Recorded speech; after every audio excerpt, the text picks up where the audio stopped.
afternoon, I'm Mai Rodriguez. Today on Newsfeed at noon, the Philippines sends a team to help in rescue operations in quake-hit Myanmar. U.S. President Donald Trump cracks down on ticket scalping. After more than 9 unplanned months in space, we hear from 2 NASA astronauts who share their story of resilience.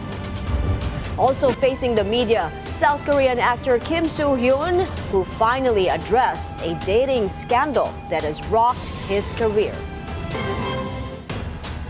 Thanks for joining us. What is it like to return to Earth after more than 9 months in space? For 2 NASA astronauts who experienced it, it is definitely weird. Butch Wilmore and Sunny Williams share their story in their first news conference since coming home last month. They characterize their unplanned journey as a lesson of resilience. First and foremost, we were always coming back, and I think people need to know that. And we're back to actually, share our story with so many people because, like you all mentioned, it's slightly unique, and there's some lessons learned to it. And part of that is just resilience and being able to take a turn that was unexpected and make the best of it. And I think that is the biggest thing that I want to, pass down, particularly to kids who think that their life should be the straight arrow to what you want to do, and you're just going to get there. Well, sometimes it takes some turns, some rights and some lefts, and you just keep focused on your goal, and other doors might be open for you. So. The 2 who were launched to space in June for what was supposed to be an 8-day mission to test Boeing's new Starliner capsule. But their homecoming was delayed after the capsule suffered technical issues. The astronauts plan to visit Boeing this week to discuss what happened. Certainly there's responsibility throughout all the programs, and certainly you can start with me. Responsibility with Boeing? Yes. Responsibility with NASA? Yes. All the way up and down the chain. We all are responsible. We all own this.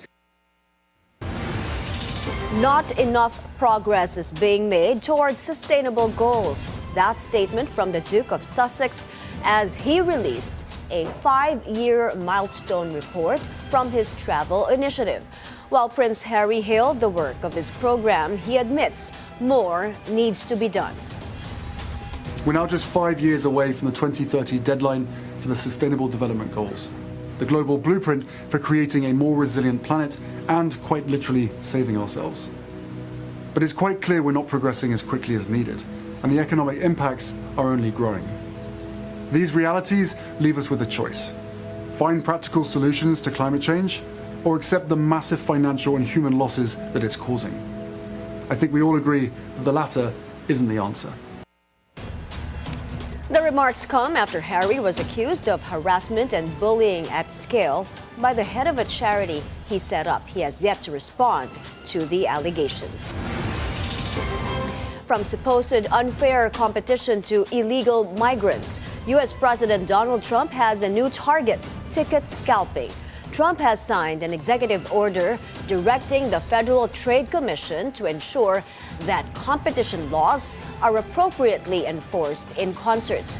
Treasury Secretary Scott Bessent and the Attorney General are also tasked to make sure that ticket scalpers are in full compliance with the Internal Revenue Service and other applicable law. Joining Trump while he signed the order is musician Kid Rock. And I think Bob is more interested in the fans and the people that are having to pay crazy prices than he is the artist. Maybe the artist a little bit, but the fans a lot. I've spoken to him over the years about it, and it's been, it bothers him. It bothers a lot of other artists too. You see the artists, and they go out with a $100 ticket and it sells for $2,000 the following night.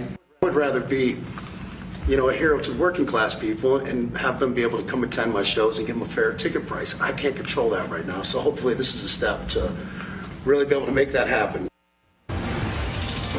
Here in the Philippines, organizers of the Circus Music Festival apologized for the controversy surrounding the event last March 29. This after several attendees who bought platinum tickets supposedly did not get their money's worth particularly promised merchandise. Organizers are accusing their supplier of making false claims and shifting blame.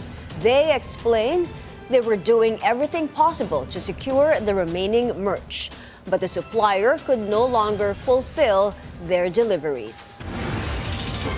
The judicial process must be respected at all times. That reminder from former President Rodrigo Duterte's lead counsel to his supporters who continue to gather in solidarity with him. Nicholas Kaufman asserts while the Duterte camp welcomes the show of support, politics in this matter should be set aside. Speaking with our colleague Attorney Karen Jimeno in The Hague, Kaufman says while the jurisdictional issue remains a valid argument, it's still the ICC judges who will eventually decide on Duterte's crimes against humanity case. Well, it can have a negative impact on the proceedings if, as I said, the media or the supporters turn against the judicial process. There must be absolutely no interference with the independence of the court, with the judges, and for all the parties. Every case at the International Criminal Court is always a highly charged case from a political point of view. There are participants in that process. There's the prosecution, there's the defense, and also there are the victims. The victims' counsels will make their submissions in court. Their right to make those submissions must be respected. So I ask everybody to bear that in mind. Laws should be interpreted based on principles, not political interests. Former presidential spokesperson Mai Rodriguez stresses that claim in an exclusive interview with attorney Karen Jimeno. Roque insists the government's decision to surrender Duterte to the ICC violates our own laws.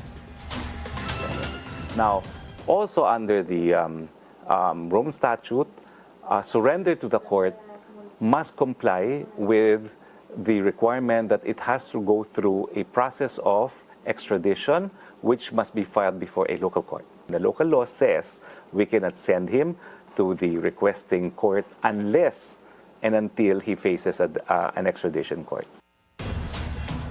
Roque also blames President Bongbong Marcos for supposedly needing to be away from his family as he seeks protection in other countries. Roque is currently applying for asylum in the Netherlands. It's very painful. I will never forgive the Marcos family for the damage that they have done to us. Never. And your kids. And I regret the fact that we forgave this family the first time around. They should never be forgiven. The Philippines sends a team to help in rescue operations in quake-hit Myanmar. The government also vows assistance for Filipino victims. Paolo Barcelon reports. Two Philippine Air Force C-130 transport aircraft took off from Manila past 4 o'clock this morning, carrying the first batch of the Philippines' 131-person contingent to quake-hit Myanmar. Among them are experts in rescue medicine and disaster response, such as Lieutenant Colonel Erwin Diploma, the contingent's commander. Diploma also led the Philippines disaster contingent during the 2023 Turkey earthquakes. So our deployment for this foreign deployment, especially for our USAR, for a collapse structure, this is one way for us to assess ourselves, how prepared we are, how technically with regards to equipment and personnel readiness. Meron po kaming sa amin bilang aeromedical evacuation team, handa po tayong mag-assist doon sa mga Pilipino na magre-repatriate. Hindi lang po doon, kundi pati rin po mag-assist doon din po sa mga kababayan natin. Diploma says the team will focus on their mandate to help in rescue operations, regardless of who they are tasked to help. He adds they will perform their job despite the ongoing civil war in the country. Civil Defense Chief Ariel Nepomuceno says the contingent was sent as part of the country's commitment to help its ASEAN neighbors. He adds, while finding missing Filipinos is one of their goals, the mission will depend upon the needs of rescue personnel on the ground. Yung tactical deployment doon ay magbabase na doon sa plano ng ating counterpart sa area. Tinitulungan din tayo pagdating sa area ng ating Department of Foreign Affairs at yung military yung DAFA natin, yung depensa attaché natin doon sa area. DFA Undersecretary Eduardo De Vega also tells billionaire news channels On Point the government is allocating over 5.7 million pesos to provide assistance to Filipino victims. Aside from helping out affected citizens in Myanmar, the Philippine contingent to the said country is also aiming to learn from global best practices in emergency medicine and disaster response. These are skills that can prove vital should the Philippines experience the so-called big one. So itong gagawin nila dito, parang preparasyon din yan kung tayo ay magkaroon ng big one sa Metro Manila. Kasi yung the ones that are, ang PMAT natin, isang Metro Manila, yung Jose Rodriguez, isang Pampanga, yung sa J. Bilingad, at isang Eastern Visayas. At ngayon, nagte-train din yung aming Cebu at saka Mindanao. The contingent brought with them 8 tons of equipment, supplies, and food provisions for the team, with a second flight to Myanmar scheduled for April 2nd.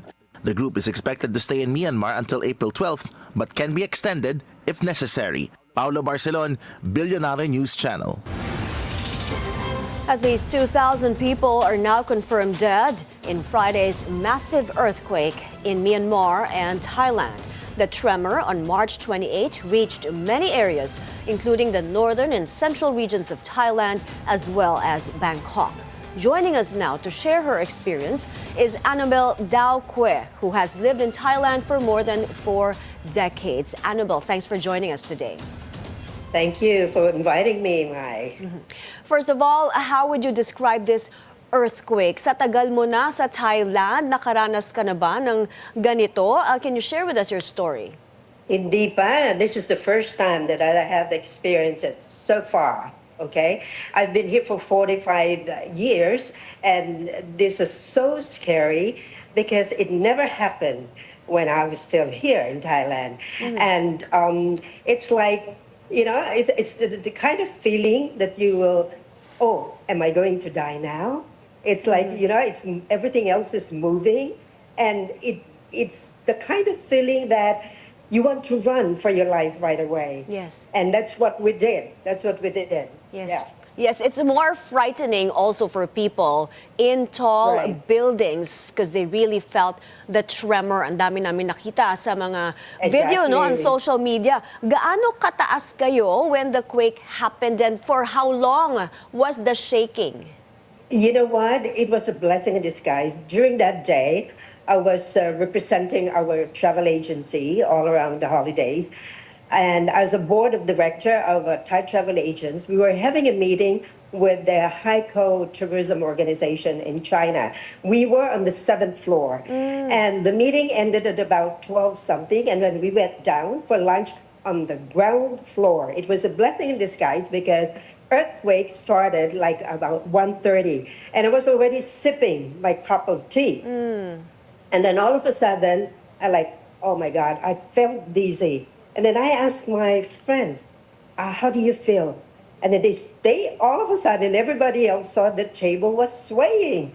Then one of them said, earthquake. So everybody else ran out, scampered out, and then we looked for an open air space outside the hotel building. It was a hotel, and 2 buildings are very high. It consists of one hotel and residences, but the same owner. But they have this big open space in between, which was lucky. And it's about 30 floor high. Could you imagine? If we were, even though we were on the 7th floor, and you know, it so happened that the earthquake came, we would run and scamper for our lives in this staircase. But for how many minutes could we do that? Because we're not experienced. Meaning we've not experienced it in our lives, and we don't know how to go about it. But the hotel staff were very good in evacuating the guests and the clients, and they led us right away to the open air space. I mean, this way, ma'am, this way, ma'am. So everybody else were running after our lives, and so it was like, oh my God, this has never happened to me before. 45 years in Thailand, and I was so scared. And then when we were outside, it happened like, you know, a couple of minutes. We were outside, we were looking at the two buildings, and it was swaying like softly. And then one of them said, let's run further because, it might crash down. But Yeah. luckily it didn't. But we had to wait for at least 2 hours until the hotel staff or the management team decided, okay, I think there's no more aftershock. After the government had, because they've been trying to call up the government entity, Yeah. to advise them whether it's already safe to go inside the building or not. Yes. So we waited for at least 2 hours Yeah. to get in.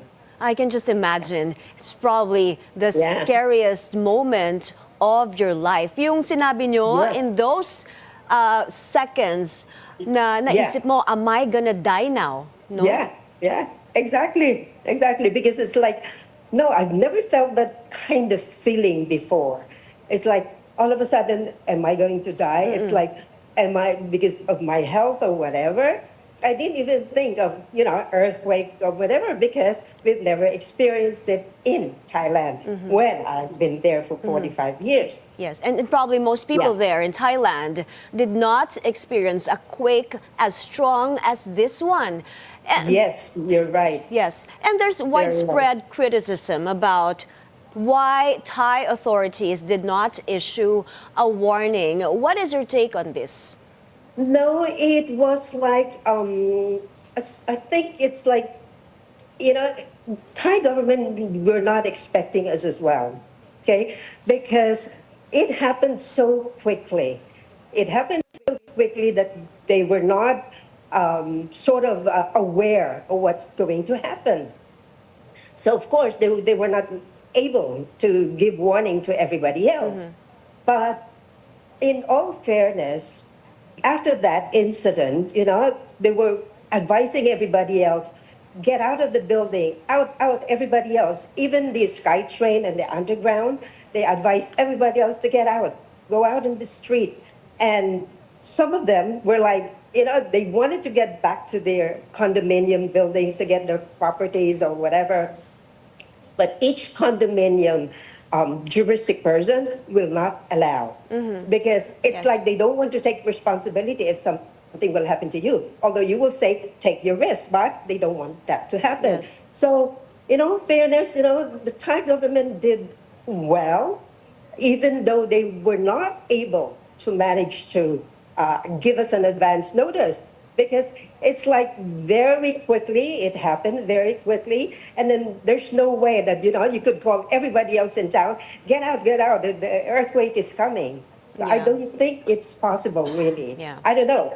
Yeah, in my layman's term, I'm not really sure about it. Annabelle, this is Yeah. the fourth day since the earthquake. How's the situation in Thailand right now? Well, to be honest, though, a lot of people are still afraid. Okay, because most especially those who are working in high-rise buildings and those living in high condominiums. Okay, and the Thai government have been very active in telling all owners of condominium and high-rise buildings or offices or hotels to be wary. If they can work from home, better work from home, because they requested everybody else to take a look. If there's any damage, report it right away and do something about it right away. Yeah. So, for an example, my son lives at a very high condominium, 2 twin towers. I think it's about more than 30-something building. He couldn't even get in, get his personal items on the first day. They were not allowed already up until now. Yes. But the good thing, though, is the management of that condominium gave them opportunity or the benefits of staying in hotels free of charge. Because, it's not like it's their fault. It's not their fault. But nobody else's fault. It's natural. But they still managed to offer something to them, which made them feel good about it. Yeah. Yes, and we understand safety checks still need to be done 4 days after the earthquake, right? Especially on these tall buildings and all the infrastructure. And as we speak, rescue and recovery efforts are still ongoing. Yes. Especially with the under construction building that collapsed. a lot of agencies or even volunteers try to help to look for the casualties. And it's so sad because I think it's more than 100 casualties already. And up until now, they're still looking for more bodies. Yeah, Okay, we but pray- at least, it's like helping everybody else, a lot of volunteers. And I think even volunteers from other countries as well, other government as well, Yes. try to help. Yes. We're praying for everyone's safety. Thank you Yes. for joining us today, Annabelle Daokwe. Stay safe. Okay, thank you. We need to take a short break. Up ahead, an emotional Kim Soo-hyun breaks his silence on a widely controversial dating scandal. That and more when Newsfeed at Noon returns.